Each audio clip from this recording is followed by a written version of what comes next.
Hey there, my friends. Today we are going to talk about something that I've never actually talked about in a YouTube video before. So you're in for a treat. Today we're going to talk about using email as a marketing tool.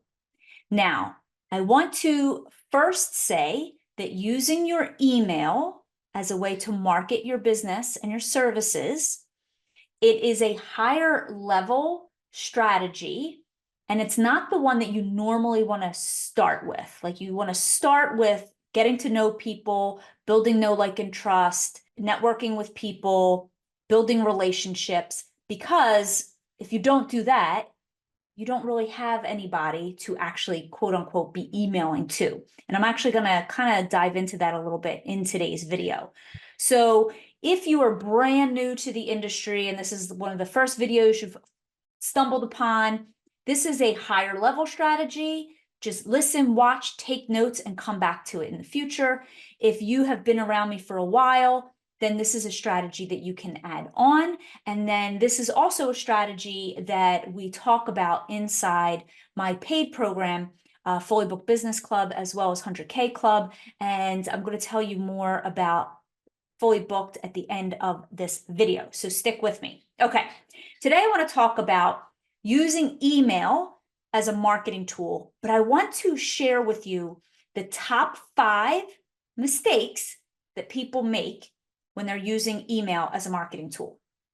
The very first thing that I see people do is sending email to people who have not expressed interest in your services or who have not ever raised their hand and said, I'm interested in your services, because some of y'all have actually sent me your marketing emails. I have literally received dozens of emails from other concierges in the industry telling me about their services or their promotions. I am not your ideal target market. So one, you have to make sure that if you're using email, it is a market that actually is interested in your services. Just sending it out blindly to whoever's email you have is not a great strategy. The second, which builds into the second mistake I see people make, is sending emails to people without the ability for people to opt out. So part of sending emails is having people actually opt in. Opting in is them saying, hey, yes, I would love to receive your email. Or there actually being a way that somebody could opt into your email from a website or a landing page or all those fancy things. This is why I said it's an advanced level move that is a later down the line strategy, not a when you're getting started strategy. But making sure that you're only sending email to those people and them actually having a way to opt out. And I'm going to explain a little later in this video why that is so important. The third big mistake I see people make when they use email is only sending an email when you're selling. Don't do that. I have a couple companies locally who they have my name. I've even opted in to receive email notifications, but they literally only send me an email twice a year, once a year, maybe 3 times a year, when all they want to do is sell to me.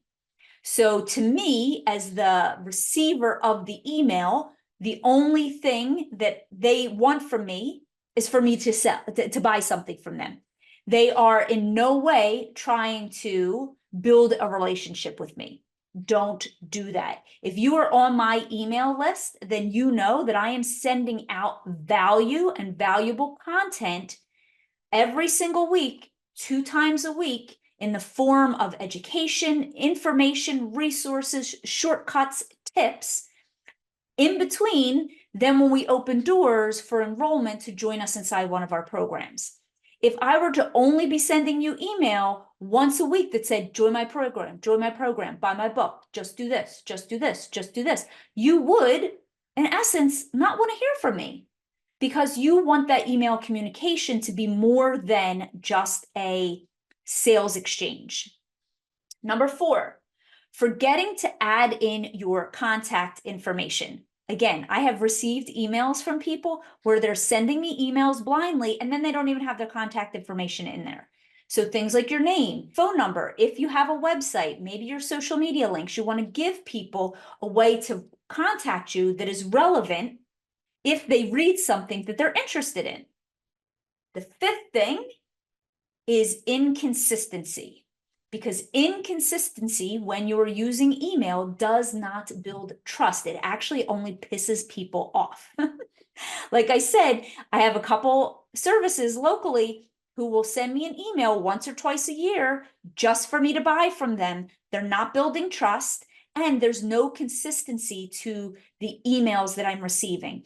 The same with other people who want to send emails, and it's like, maybe once in January. In February, they felt frisky and they sent out 2 in February, and then you didn't hear from them all in March. And then in April, they got real consistent and they sent you an email every single week in April. And then May, they went on vacation, so they didn't have the time. So they didn't send you an email then. Don't do that. Inconsistency breeds a lack of trust. Consistency builds trust and anticipation for what you are going to send them. Okay, so those are the 5 big mistakes that I see people make. Now, what you want to be doing is 1, emailing people who are interested in your services, but only after you have been emailing and communicating with people by adding value first so that you are building know, like, and trust. You want to pick a schedule and be consistent with that schedule. So sending something weekly is often not feasible for 90% of the population. And it's pretty much 100% not feasible for people in the concierge industry.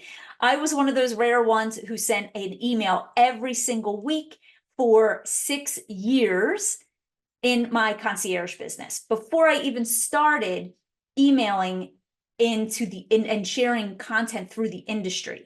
So you want to pick a schedule and you want to maintain that schedule, because let's say that you send 1 email a month and it's the first Monday of the month, then make sure you send it the first Monday of the month. Because what happens is if you don't, then people start thinking, well, what happened? Maybe they're not interested anymore. Maybe they're not taking their business seriously. You just want to consider the experience of the user who's receiving those emails on the other end. True story, many years ago, when I was sending my emails weekly to all the people I knew locally, I was sending emails out to about 1,200 people every single week. These were all people that wanted my information. These were all people I had networked with. These were all people that had opted in. And I had a gentleman who was on my list and he stopped getting my emails, and he actually emailed me and was like, "Did you kick me off your list? Because I haven't gotten an email in 2 weeks." And I looked into my system, and here there was some kind of like connectivity thing that went wrong. And what I had to reach out to him and say, "Oh no, you're still on the list. No worries. This is what we got to do. We'll fix it. Here's the one we sent out this last week." And he was like, "Oh, thank goodness, because I thought I missed something." That tells you how much he relied on me, relied on the consistency, and was actually anticipating my communications. And then the last thing that I want you to really think about when you are using email is making sure that you're complying and following with email standards and email marketing laws, such as the CAN-SPAM Act that's in the US. So any of you who are watching this, if you are not in the US, you also have different laws when it comes to email marketing in different countries. In the US, we have the CAN-SPAM rule. And what that means is people have to have a way. 1, you're not supposed to send any email without permission first. It's permission-based marketing.